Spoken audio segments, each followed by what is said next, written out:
Before starting this course on career counseling, it is extremely important to understand why you should take your career choice seriously. In this video, we will help you understand the importance of making the right career choice for yourself.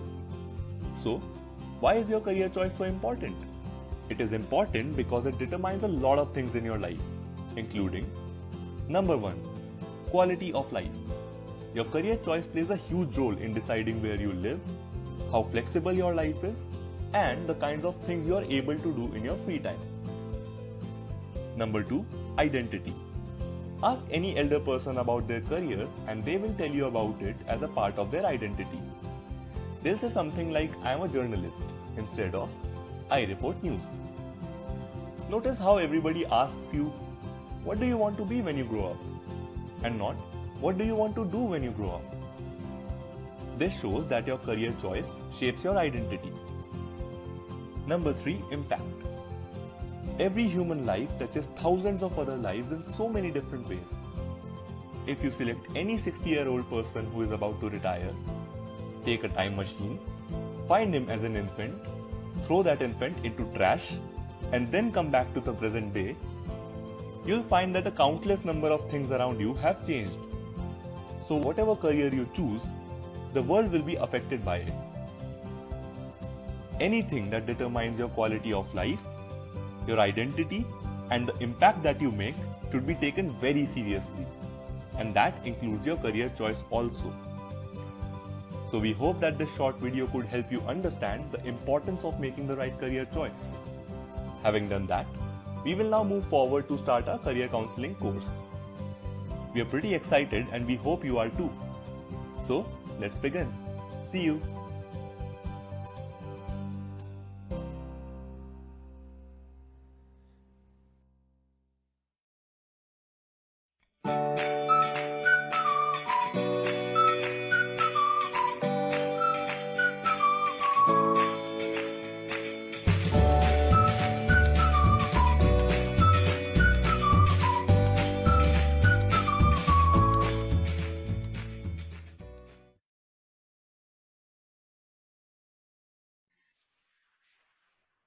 Good evening, everyone, and welcome to the day 53.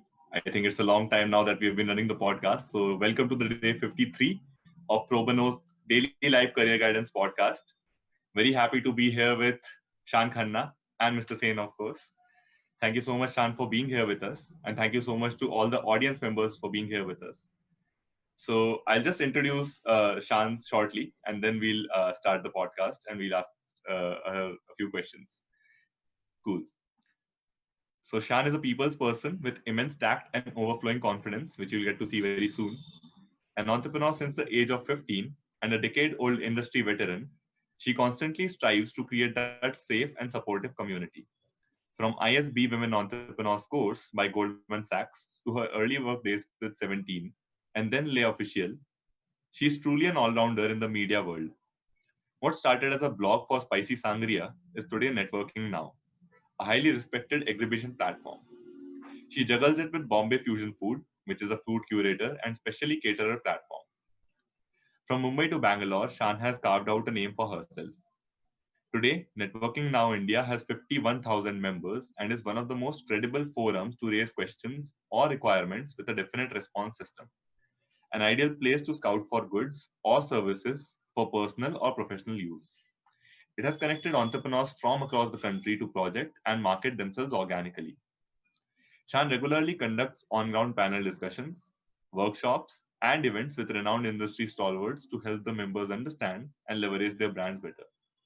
She believes that dedication, passion, and hard work is what it takes to build oneself up from scratch and then protect and construct that empire to achieve bigger successes along the way. So it is her who conducts bigger panel discussions, but now today we have her as our guest. So I'll be really happy to have her on our panel discussion and let's see how it goes. So welcome, Shaan. Great to have you here with us. So Hi, I thank described you as a serial entrepreneur, and obviously you have a lot of ventures. But what did I miss out on? No, so I do, but I think they're all kind of intertwined, into one another. They're all in the event space. Firstly, thank you for having me here. I'm really excited to do this evening during the lockdown since we're all at home. But yeah, I think you described it perfectly. I think I'm running a networking platform and an event space and in the fashion space, but they're all kind of intertwined into one. So I'd say it's all one baby, but with different, line extensions. Right. So when you were in class 12th, because at ProBano we have a lot of school students also as our viewers, along with college students and professionals. Yeah. So I would really like to trace your journey down till here from class 12th. What did you think? Did you ever at that time imagine that you'll be a serial entrepreneur, or you'll have so many ventures, or you'll be in the events or media space? Yeah, actually I did, because I've always been that person who's even taken part in school events and college events. And I've always had that organizing thing in me. I think it's come from my mom, because she's been in events and very successfully for many years. So I think that even when I was through school and college, I would go and help her on, at the event or at the scene. And I think I knew very early on that this is what I want to do. So I would take part in any college activity, which included, planning or putting something together, or putting the college fest together, or putting the school fest together. So I think I knew very early on that this was it. Also, the other thing is, through my school journey, I did a lot of internships. I did almost 5 internships during college. And in school, I actually started my own business when I was 15, which was a handbag business. My parents thought I bought too many handbags, and they were like, we can't buy this for you anymore. So here's, now you make this on your own. So with my local tailor, I kind of made the bags on my own and started my own business. So I think that I knew this was coming from a very young age. I'd say even before the 12th grade. But yeah, so that's how it started.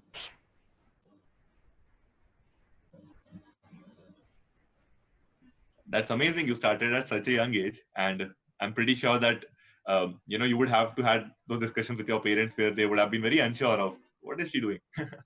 So Shaan, tell me, what was the discussion like with parents when obviously you told that when you started buying handbags, they were just thinking you were buying too many of them. So did you receive support from the beginning, or was it initially difficult for you?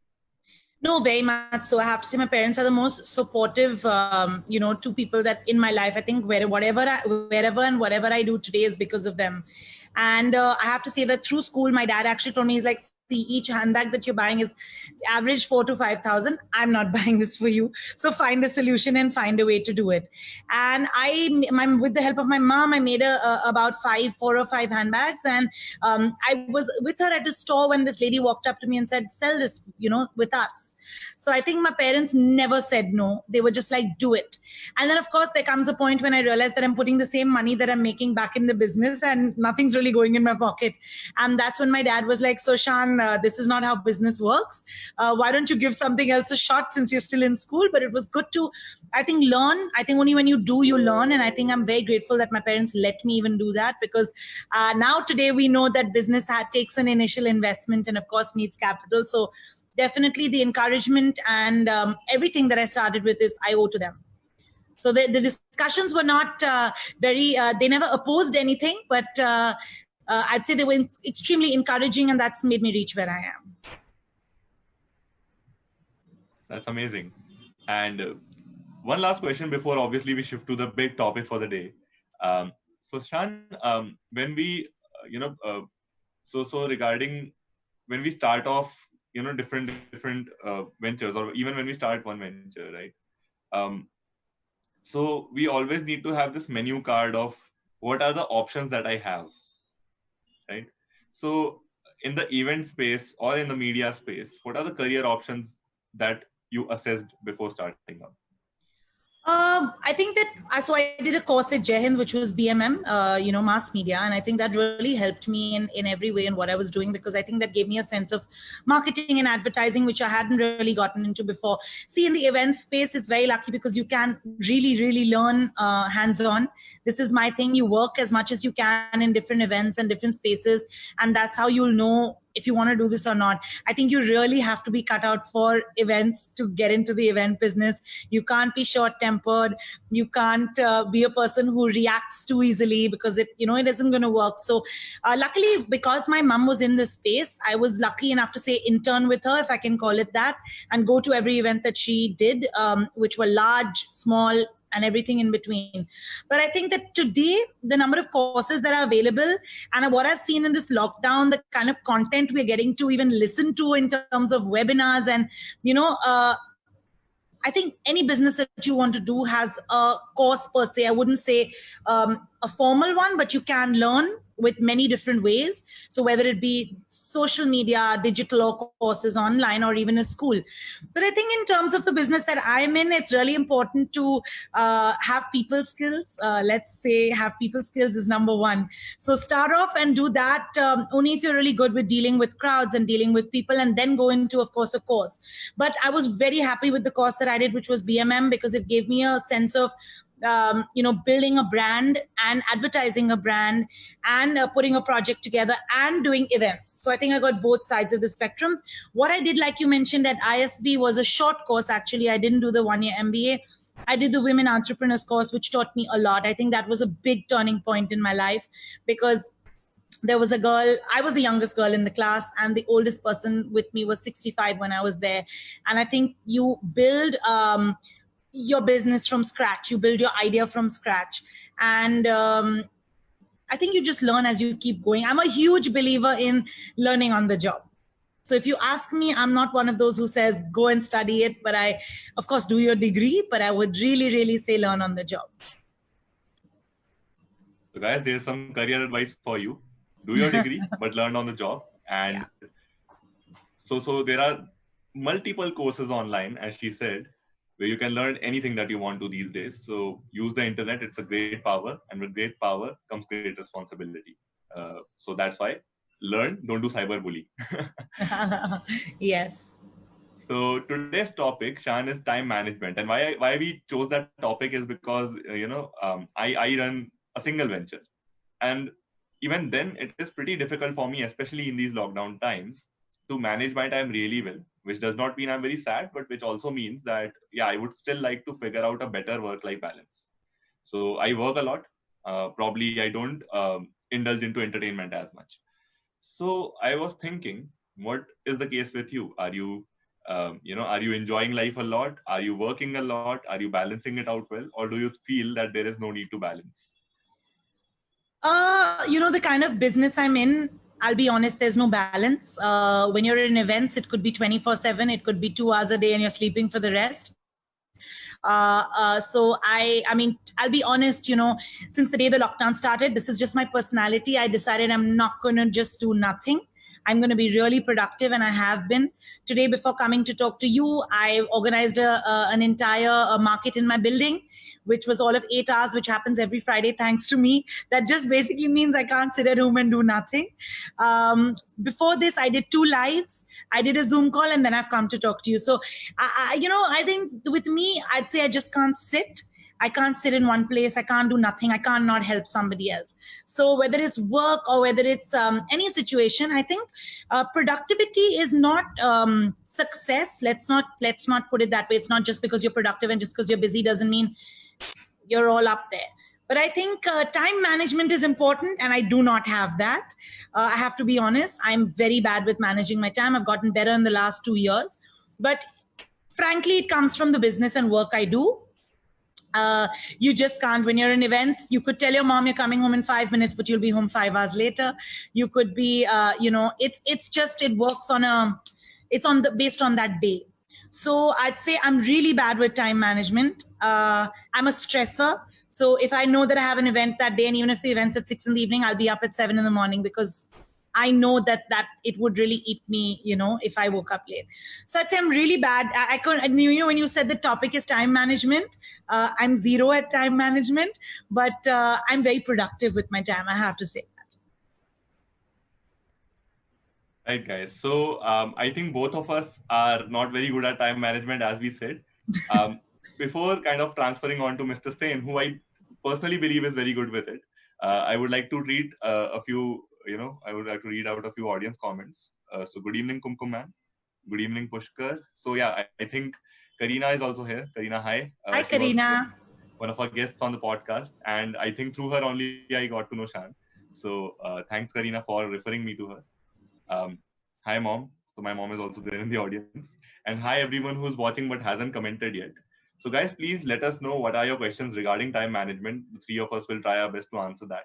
And yeah, let's figure out today whether it's remaining on the other side and working very hard, whether it is chilling out a lot, or whether it's a balance that we need to figure out. With this, I would like to transfer to Mr. Sane. Firstly, know his views on the same. Mr. Sane, what do you believe? Like in these times, do we work very hard and because we are young, we just grind it out, or do we still maintain a work-life balance because we have to carry on for longer? What's your belief regarding this?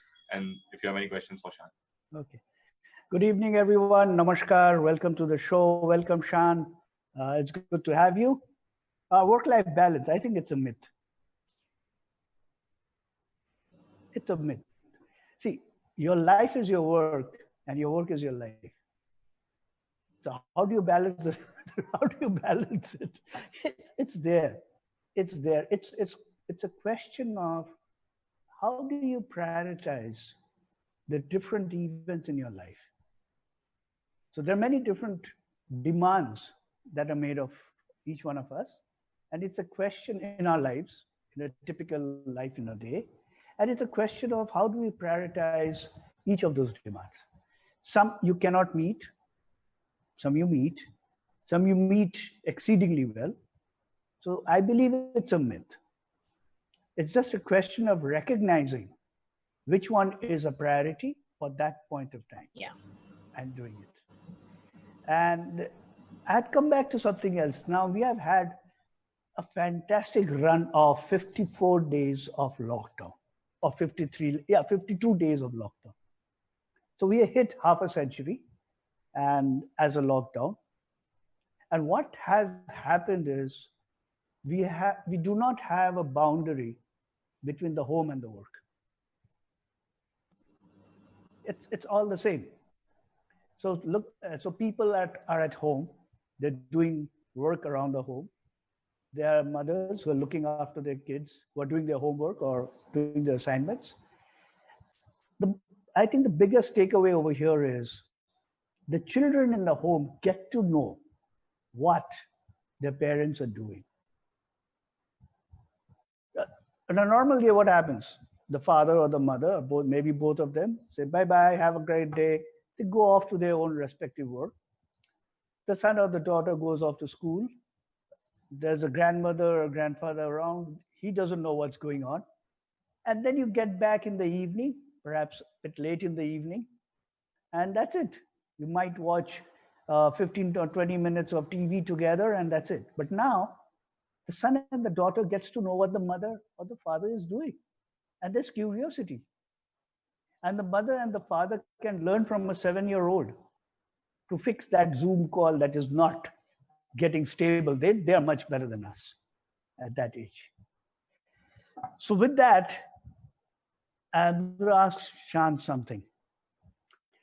Now, events, and I know it's something that makes a lot of demand on the person who's the organizer, who's organizing it. And perhaps the epitome of event management is the program manager of the Olympic Games, wherever it may be. That's an event that's like no other. And the person who's managing that goes literally crazy, but comes out an expert in so many different things.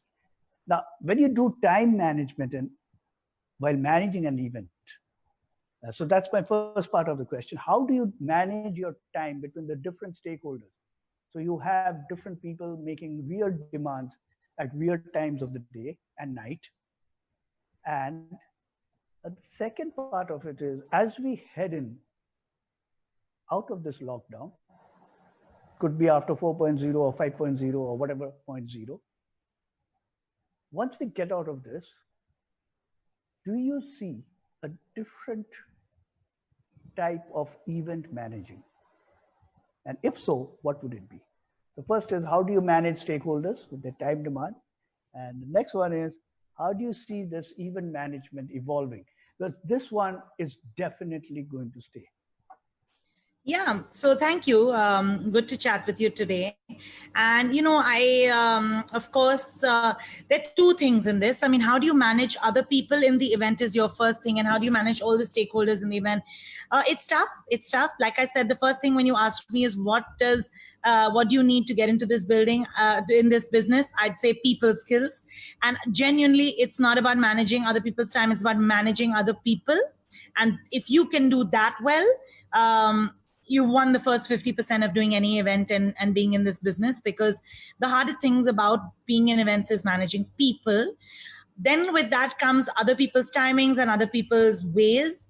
I think it's a skill. I mean, I'm just going to put it like that because that's what I believe. I see, I've done this now almost 15 years, and I see other people managing a certain, I had this experience a week ago with somebody else when I'm not even working, managing an event for a space.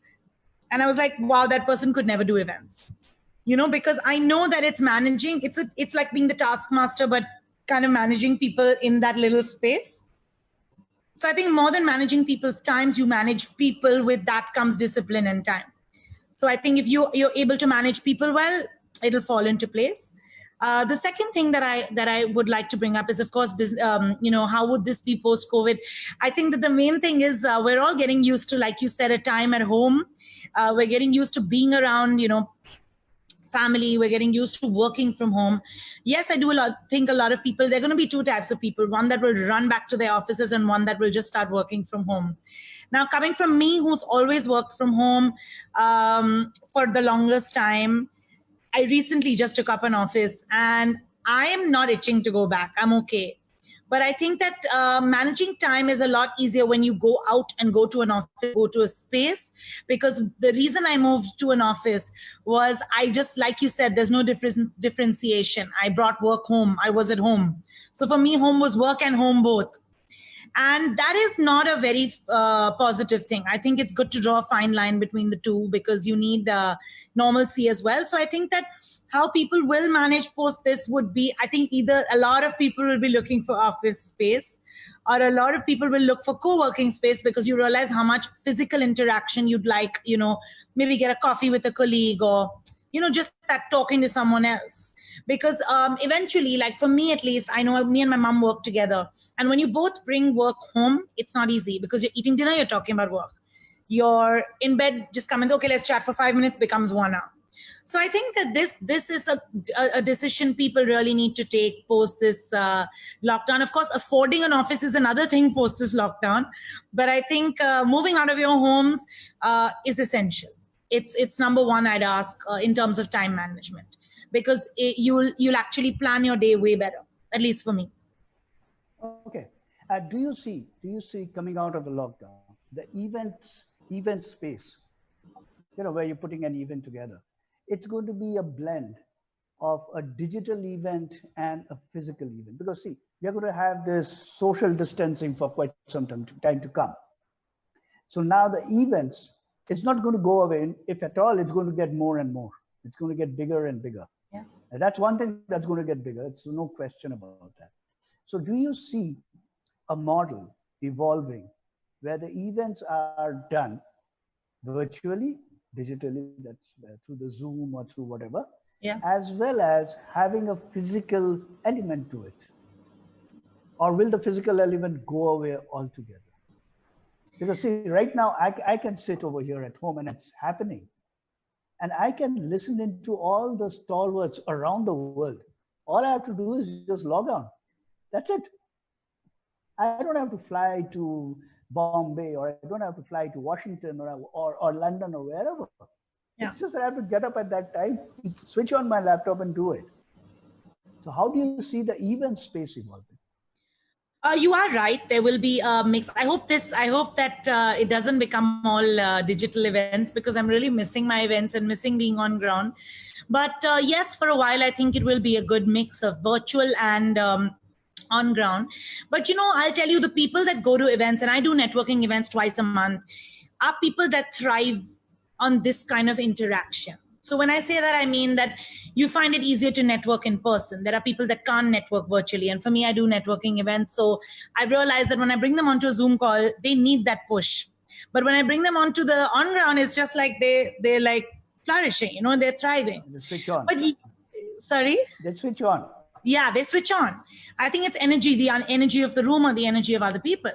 So I think that, yes, I think for the next 6 to 8 months, there will be a rise in virtual events. And I have to say one thing in India, especially, we have adapted to this virtual world like this. We were given a day, lives became 100, you know, webinars became 100. It was just all over. Every page I went to was doing a live, or every page I did was doing a webinar. The top doctors were coming onto Zoom to talk. So I think that it's not tough for us to adapt to a new normal in terms of events and talks. And yes, I have to say one thing, that my biggest joy is when I do events, when I do meetings to plan events, or I'm doing meetings, I don't have to be stuck in traffic, and I can just be wearing something really cool on top, but maybe shorts below, and attending a virtual call. So I think the people are getting very used to that concept, but I still think that in 6 to 8 months, people will want to go back to the normal, which is energy. You know, people's energy is a big one. And if we're allowed to do it, depending on social distancing, I think that the on-ground events is something you can't beat. Be it an exhibition, be it a party, you know, to celebrate a launch of something, or be it a networking event. I think that the people's energy in a room really gets other people, you know, going. Because I think virtually, you're still looking at a computer screen. You're still, you know, and it's still not, the energy is not the same. I definitely think meetings will move a lot online, but events will still come back to the normal, the day we can. Okay, that's brilliant. So that, you know, so it could be a possibility that for quite some time, you're going to have a virtual event as well as a manual or a physical event. Yeah. And there you'll have a challenge of managing the time, the seamless integration shift between the two. Have you thought of that? Yeah, I mean, I have. See, at this point, in where events are concerned, I think time management is huge, and it's a necessity, because you're really working on tight deadlines, or you're working on getting, you know, you just get that to us. For example, all my networking events are 2 hours. I mean, even today, we don't know the rules after social distancing and stuff. I don't know if there's going to be a curfew, no curfew. You have to get back home, you know, in terms of travel time and things like that. But I really feel that we will go back to what we were, yes, but time management will become a big one for people. I think also because, you know, one thing this lockdown has done is made people a lot more disciplined and given people a lot more time to reflect on what they've been doing in the normal, you know, what their normal was.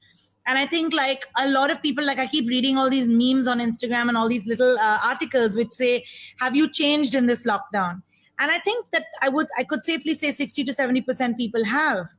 So yes, the digital may take over, but time management may be something that comes into their life as a positive, at least in mine. I'll tell you one thing. I have never slept 9 hours in the last 5 years. I think I've slept average of 10 to 11 hours in this last 60, 50 days.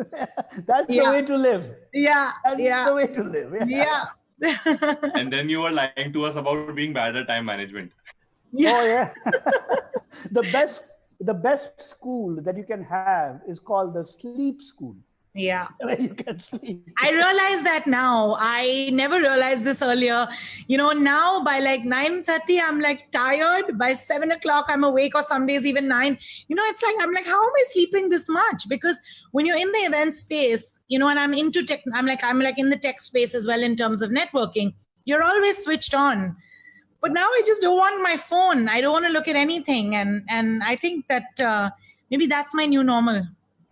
Well, it could be. It could be the new normal for everyone. Everyone gets more sleep and they become healthier. Wow. Yeah.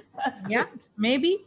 Now, that brings me to another thing. You know, like normally in the physical world, time gets set by the boss. The boss says, come at 9 o'clock. We have a meeting at 9 o'clock sharp. You know, it's run by the boss. But what the virtual, this virtual meetings and virtual working from home has done, it has brought in a great equalization. And the boss is there, but basically in a virtual world, there is no boss. You just see some frames out here. Yeah. Everybody is equal. And how does that reflect off on the time management? See, I'll give you an example. In a normal thing, when you walk into a conference room, the guy who's the boss, the all-powerful or whatever it is, sits at the head of the table. It's clearly earmarked. The chair is bigger, backrest is higher. It's typical, it's labeled, But now, and he comes in a very expensive suit or whatever he comes in. But now, the same guy, he comes to this virtual meeting on time. Okay, that's fair enough. But he's no longer that expensive suit doesn't show off. Yeah. He's wearing a t-shirt just like anybody else. So this equalization, would you say is something that is a very good thing and it should continue? Or what happens? I think it's brilliant. To start off by telling you, I think it's wonderful. Like I said, so I want to just tell you one line where I really believe this lockdown has come into our lives for a reason. I know there's a lot of negative and, people are losing lives and there's a lot happening, which is not very positive. But I think for the other lot, which is, using this time productively and businesses that are, I think, like you said, the absolute right thing. So a boss is becoming your friend, because what's happening is companies are doing housey nights. Companies are doing singing nights or doing drinking nights on Zoom. And I think that itself is you'd probably do that once in 6 months on a normal, but here you're probably doing it every weekend, Here you're like, hey, let's get on to Zoom, let's chat, I'm missing my colleagues, missing them. So the bond has definitely become stronger. I think that today bosses are not looking at you as an employee as much as they did. They value your opinion much more. So it's what can you do for us in this lockdown that's really going to bring us out of this somehow, on top of it. So I think that discussions are many, many more. I'm seeing so I get onto a couple of Zoom calls for clients that I am consulting with, and I see a fun setting. I see a much better setting than I would see in a conference room, because in a conference room, you're in, you chat, you're out. Here, of course, it is a little bit of a waste of a time, because on Zoom, you end up just chatting. There are 30 people on the screen.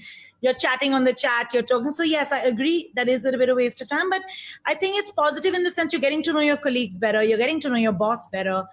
Your boss is willing to do, he has so much more time. He's willing to do one-on-one calls with you. He's willing to hear your opinion. So I think that, yes, you're right. It's made equality is one big thing. But it's brought you down to a much, how do I put it? Like a camaraderie, like it's just more fun. The rapport has just changed. And I think that is wonderful. I think if that can stay, that's wonderful. And if work from home is really working positively for some companies, that might be the new normal for them, even post the lockdown ends. So who knows? I think the companies are realizing they're saving a humongous amount of time collectively.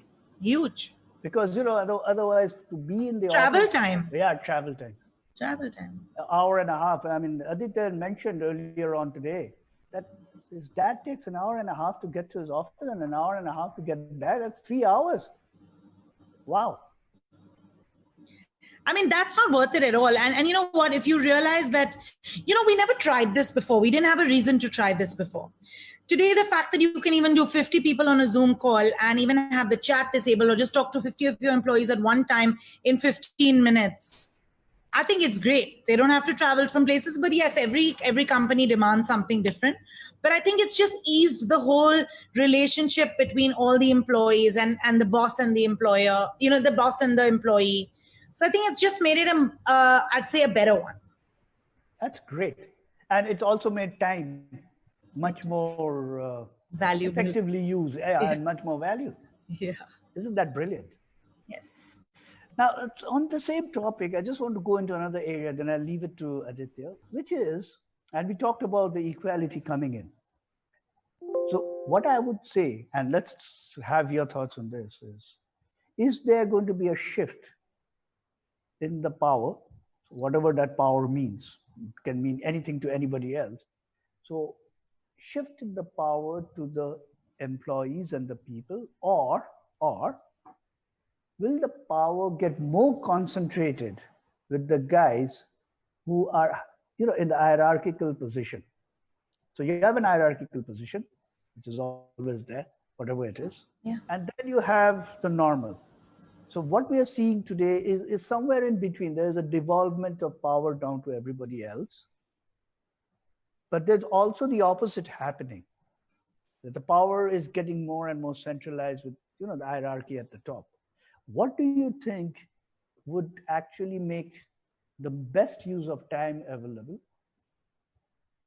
for the people going forward in the best interest of not what the organization or the company is doing? The company is doing something to benefit someone. I mean, they do take money for it. That's fair enough. They call them customers, but actually that person is benefiting, right? So how does the company benefit the beneficiaries through this time management? So, I think that I have to say one thing. So, for example, in this lockdown, like I told you, we organized a market in my building. So I think a lot of companies in terms of FMCG products and, even home caterers, this is giving a lot of recognition to home caterers and people that are doing stuff like that. They're willing to, so every child that's at home and mother cooks the most amazing food, they're like, hey, listen, why don't you start it? I'll make the graphic. Let's put it out there. There you have it. Use social media. And I think that's brilliant. But so I think that in terms of, I have to say that we're living in a very strange time. We're living in a time when first it was all about what you saw on social media and what brand you bought. But today it's so lovely because it's anything that's available, I'll try it. And there's nobody cares about the brand, by the way. Yeah. So if you live in a society with 1,000 flats and there's an auntie in A and you live in H and she's like, I'm making homemade food today, but you just want to eat something different and it's allowed, you'll do it. And you get to get out of your house to go for that walk to pick it up from A block, from H block, you'll do it, So I think that this time has given a rise for a lot of new opportunities. In terms of, this will bring about a huge change. So just to tell you, so like the market we organized in my building was Reliance Fresh. The fact that they're willing to move out of their store to organize it in a locality for 300 people to get access closer to home is a big thing which they've never done before. So it will give rise to a lot of new opportunities. It'll give rise to a lot of new ways in which business can be done. And of course, it'll help you save time. So if you can order from home, it's safe to order from someone else's home. And it's great food. It saves you money. It saves you time because the person's probably close by to you.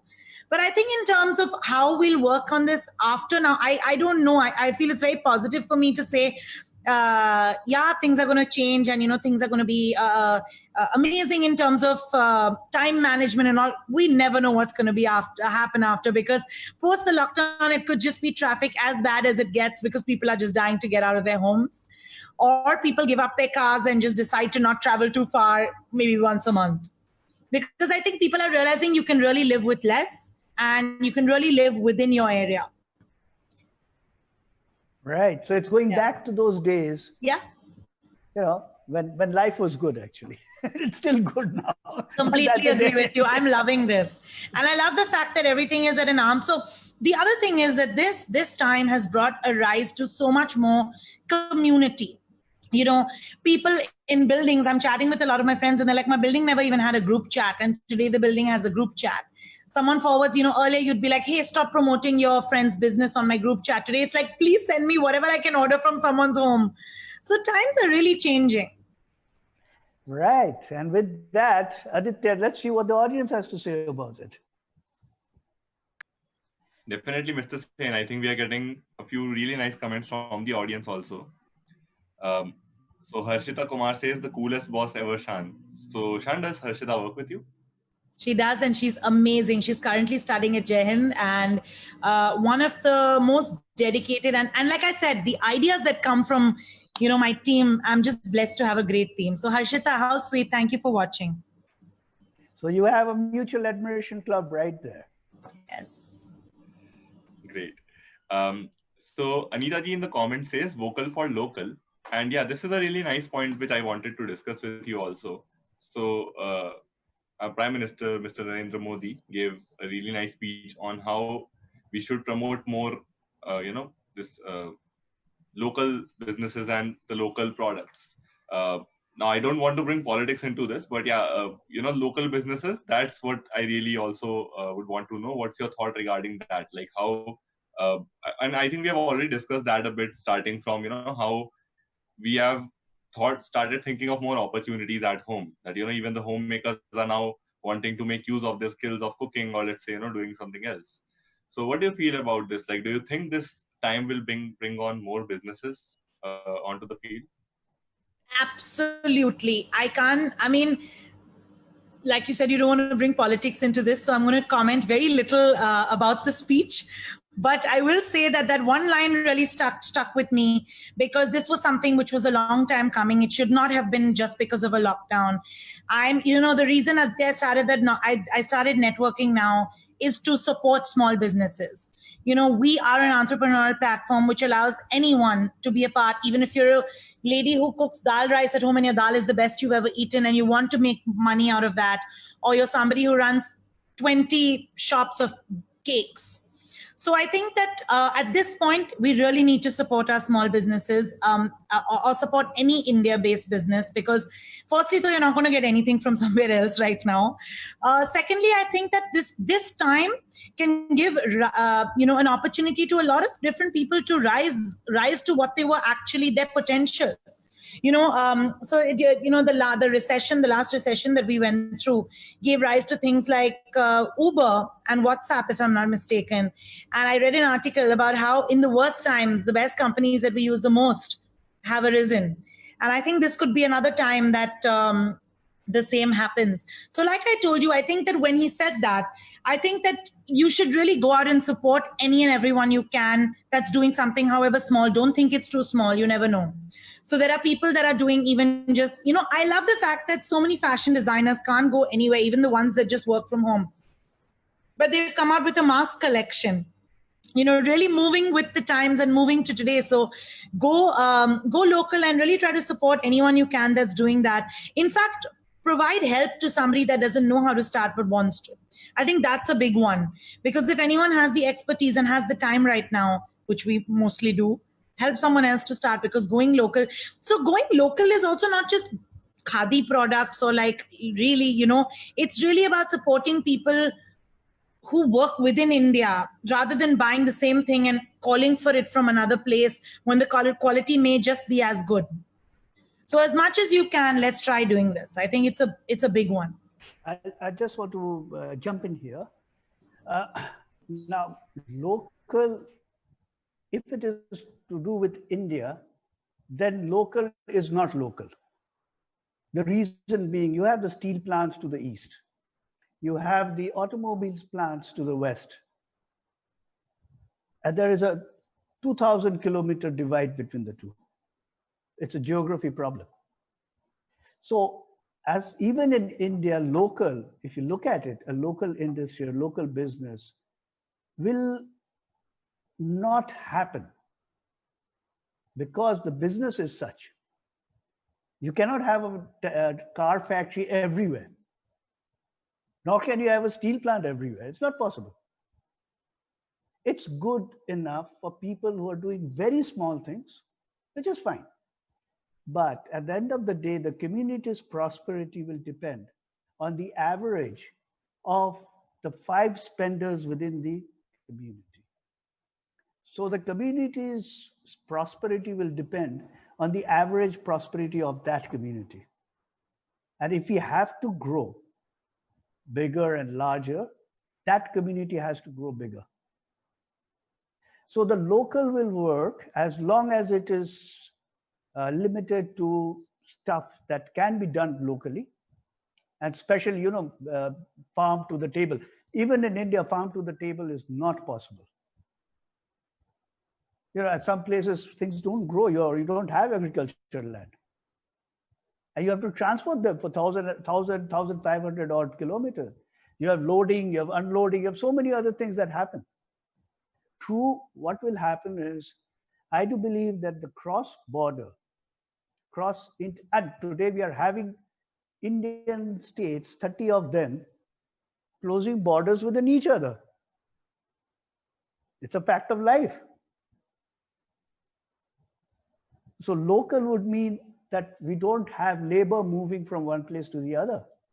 I can't see that happening. It just won't. So I was really saying, actually completely agree with you, but I was saying that on a much smaller scale. So just to give you an example, I noticed when this lockdown happened, the one place you were allowed to go was a grocery store or a medical store. So people would flock that, right? And it became lines. People who never went to a grocery store were like waiting in the line. So, or, people who ordered online. And I noticed one thing. So there are a lot of Indian brands or Indian based brands that had launched probably in the last 5 years, food brands, which people wouldn't try. But when you went abroad, you would try that. So just you'd see it on the shelf and you'd be like, hey, let me give it a go. Yeah, hey, like, cool, it's a bar. Or hey, cool, this is a butter, let me try it. Why is it that when it's being made in your own country and it's being made here locally and available at your kirana store, you were not willing to give it a go?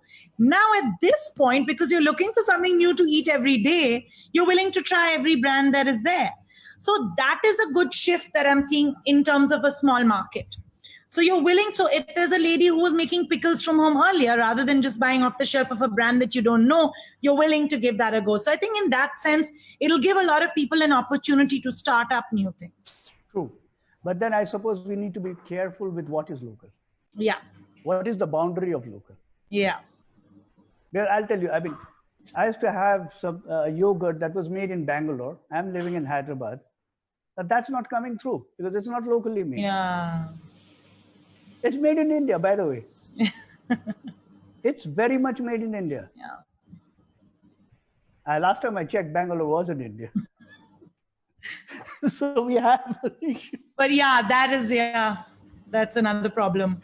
No, that's reality. It's not a problem. Yeah. That's real. Yeah.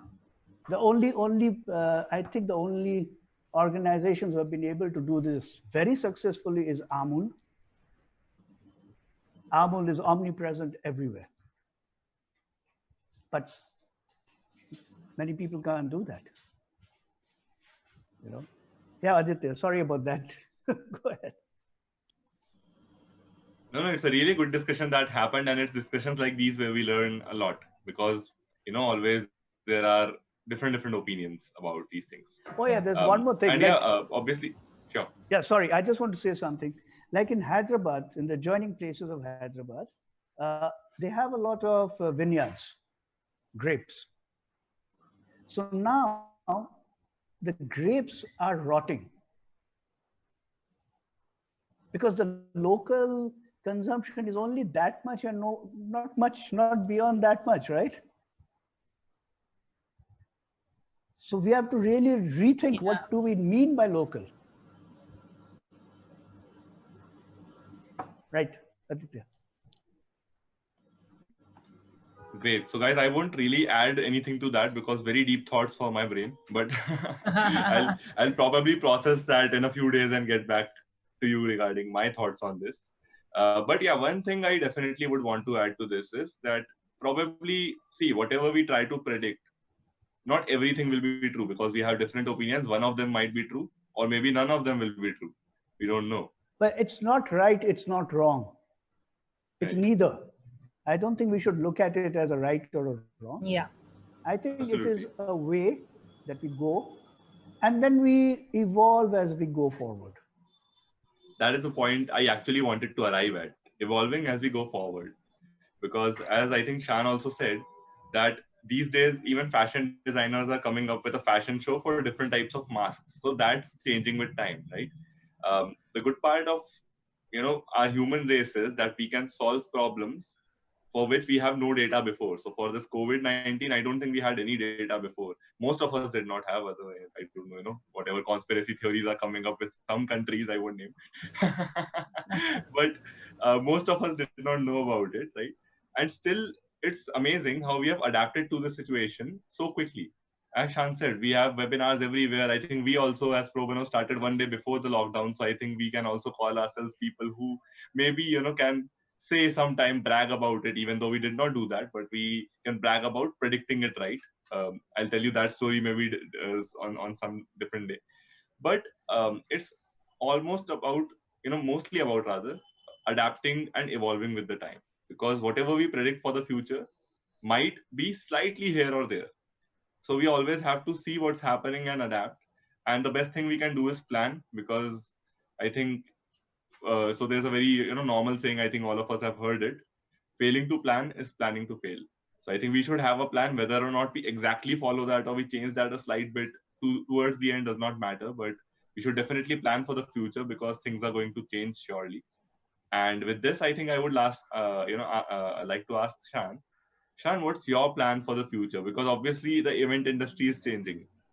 How are you looking to adapt to it? And what's your suggestion for people who are looking to adapt in their respective industries or even in the event space? So just like you, the first day of the lockdown, I started doing lives on my Instagram. And I did about 3.5 weeks of lives, or did a month of lives every day at 3 p.m. Post that, I just got bored. I was like, wow, everyone's doing the same thing. And I don't want to be doing that. I did it from day one and this thing. But I think what I would say is, post this, I can't predict what's going to happen, because I'm really an event-based person and I'm really on ground.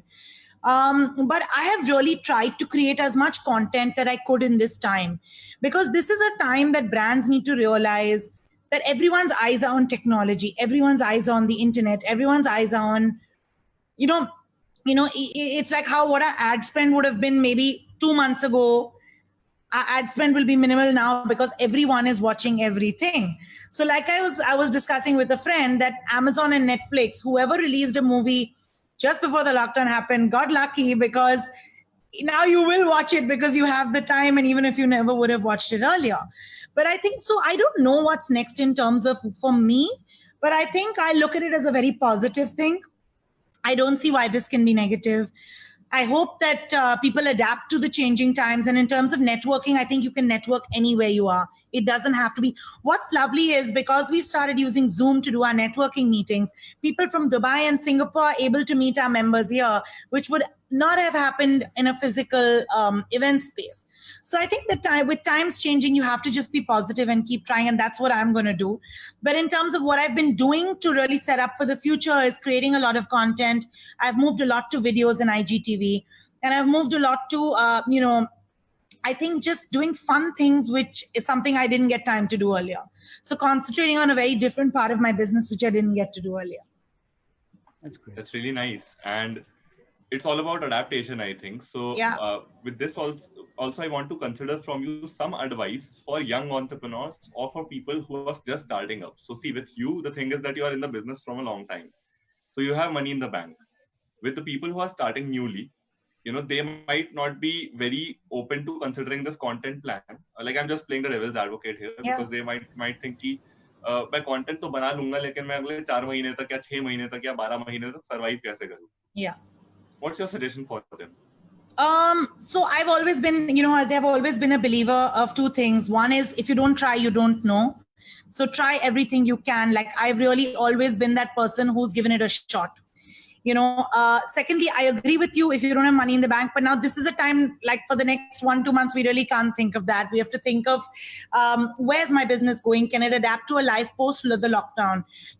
People's spending power is going to be a little less once this lockdown is lifted, especially for a business like mine. My events are fashion and networking. I don't think people are going to, networking, yes, but fashion, I don't think people are going to really come out to shop instantly for weddings and stuff.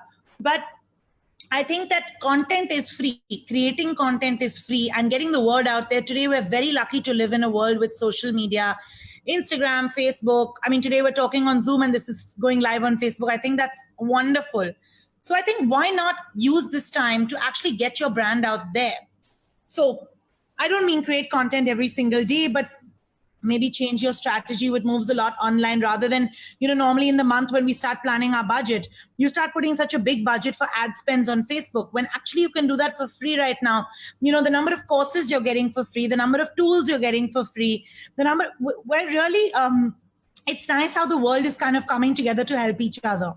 So when I say that, I make use of this, make use of different platforms that can give you, it's so nice. But the minute we said support small businesses, Instagram started using a sticker, and everyone's just tagging everyone. So I think that's what I mean. Use this time to actually get noticed in a crowd, because this is actually happening.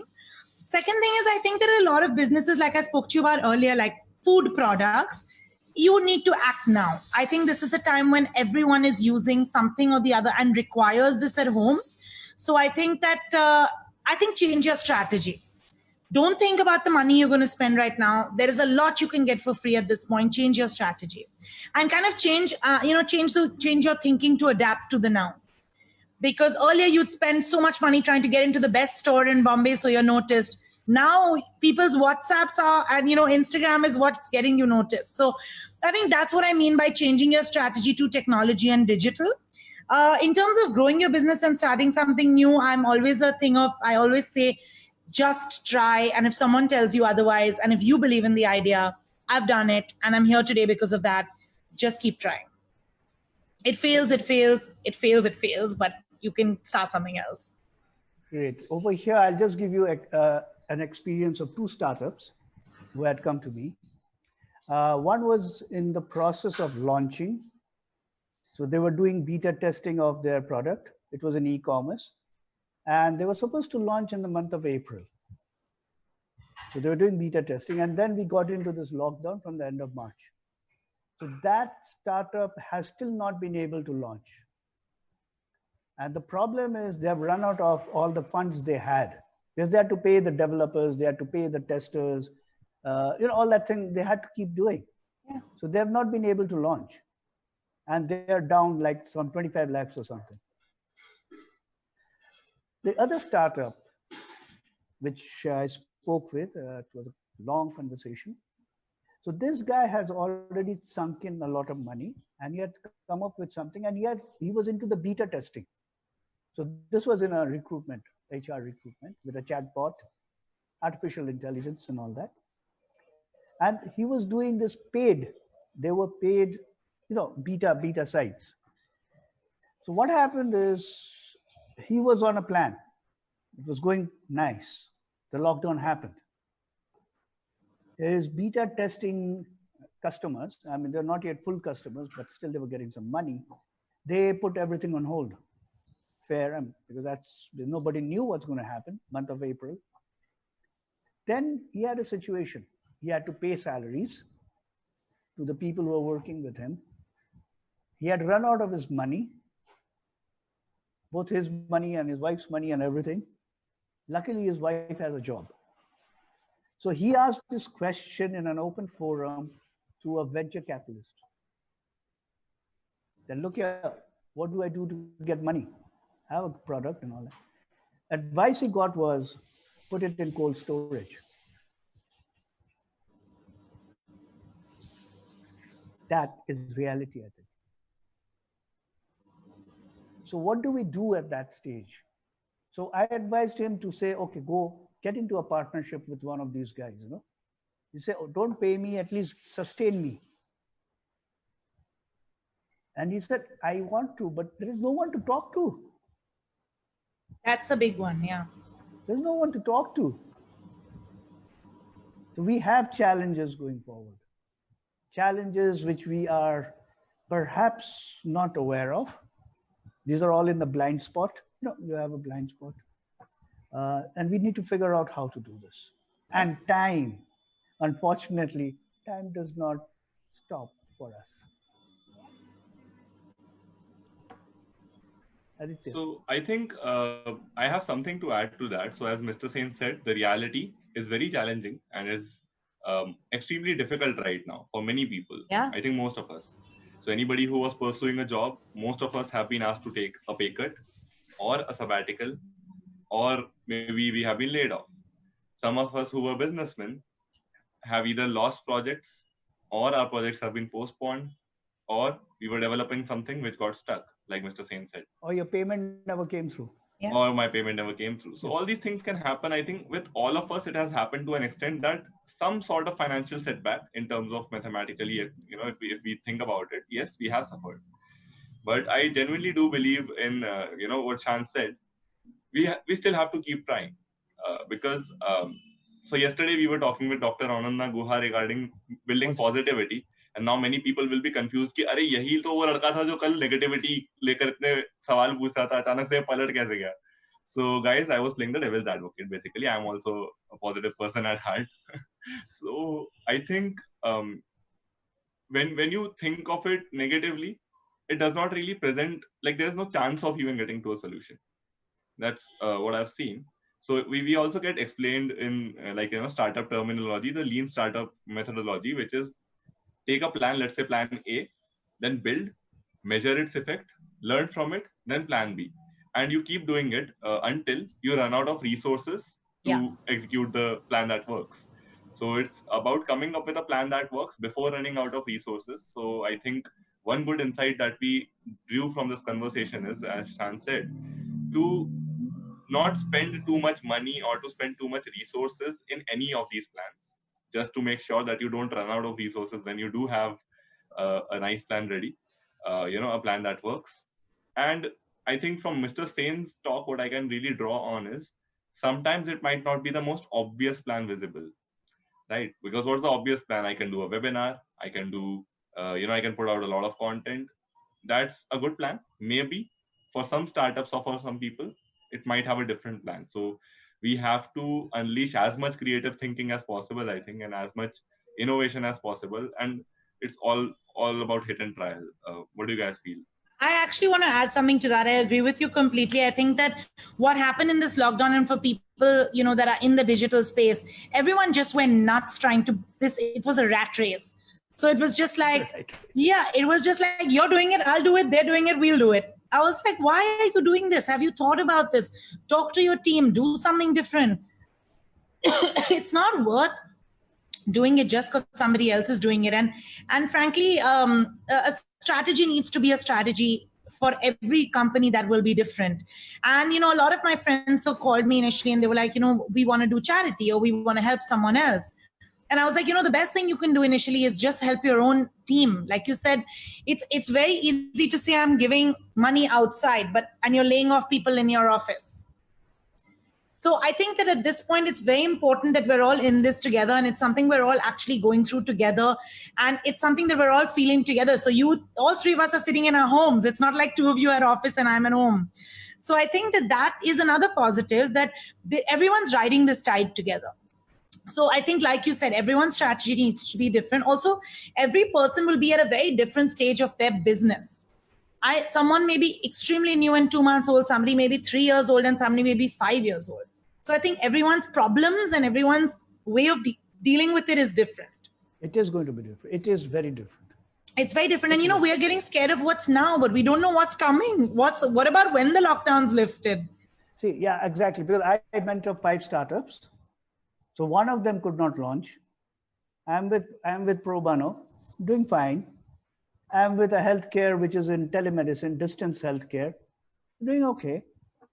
And the other one, it was a situation where he didn't have a choice. He couldn't move. He was stuck. So I told the incubator to help him out. So incubator agreed to get him in touch with, some banks and all that thing. So that will have to evolve as it goes along. But as you rightly said, out of the 6 are all in different stages. And for me, I love that because, I get a lot of learning at different stages of a business, and I learn from one, give it to the other. So, I'm an event manager the way you are. Right? You're really doing my job, but in quarantine. Managing people and managing their time. But yeah, I think that every person's experience and journey in this will be different. Like you said, you learn from one and take it to another, and you learn, the best thing you can do right now is we have so much access to online. If you don't take advantage of that at this given moment, then what's the point? Absolutely. Absolutely. And I think one last, question I would like to ask both of you, Mr. Sain and Shaan, is a big challenge you're facing right now, how to bide time. And especially with Shaan, I would like to ask, because she still has networking now, still Spicy Sangria will have plans, and still she has all the different events that she organizes. organizes like the Bombay Fusion Food Festival. How do you bide time? Like, how do you divide time between these? And how much of screen time is okay? Is it good if you're sitting all day and working? Is it bad according to you? What's your opinion? So how do I bide time? I don't need to bide time. I think that I'm really busy. And even in the lockdown, my friends are laughing at me. They're saying, Shaan, what are you doing that you are so busy that you can only talk after 9 p.m.?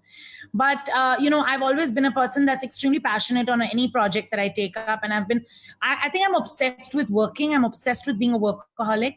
And I think that's bad. I think that's not very positive. So don't go down that route. I think, like I mentioned to you earlier, in the last 2 years, I've made some positive changes in my life in terms of dividing work and home.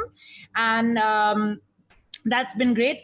But, in terms of dividing time between different businesses, if you're an entrepreneur and if you have your own business, I don't see one entrepreneur which will tell you that I'm willing to work at any time. You tell me I'm willing to listen to a webinar, even if it's at 2 a.m, if it makes a difference to what I do. So I think that be really smart with what you do and why you do it. So if you have a business, take every opportunity you can. I would lose no opportunity. Choose wisely, don't go for everything. But I would take every opportunity that came my way to learn. And I think learning is one of the biggest things that's got me here. I listen to so many podcasts, so many webinars, and I do it in my own time. I do it post 10 p.m. even now. But I think it's important to learn every single day. So in terms of time management, I may not be very good, but in terms of, they have that word, I don't know if that's the right word for this, but the hustle, I think that I would say that I try to learn and take up every opportunity that comes my way. So I think that's a big one for me. I think that's great because you take the opportunity to learn all the time. Yeah. And that's what life is all about. Life is all about learning all the time. Absolutely. And on time, it's all about prioritization. It's about it. And here I'll just tell you a very short story, true story. Gandhi, when he was still in South Africa, and he had not yet become Mahatma Gandhi, the way we know him. He was a lawyer and he was getting into creating and forming the ANC, that's the African National Congress. Very busy. Throughout 24 hours, he was working like 24 hours a day, or whatever it is. His cousin said, my son, who was Gandhi's nephew, is not being able to do anything. I'm sending him to you in South Africa. Can you just look after him to make sure that he doesn't go astray and does something valuable in life? Now, Gandhi didn't have the time to give to this young boy. So what he did was, after he finished his work at 12 midnight, he used to go to this guy's room, wake him up, spend half an hour or 45 minutes and tell him and sort of give him advice on how to lead his life. That is how you manage time. You need to have an interest. You need to have a love, because it's not your time. The other person has asked you for the time. So you have to honor that commitment. The other person has come to you with an expectation. Yeah. And it becomes your duty to meet that expectation. That's where you become great. That's the difference from being good or being great. Absolutely. I couldn't agree with you more. And, one line that's always stuck with me is my parents always told me, if you love it enough, you'll do it.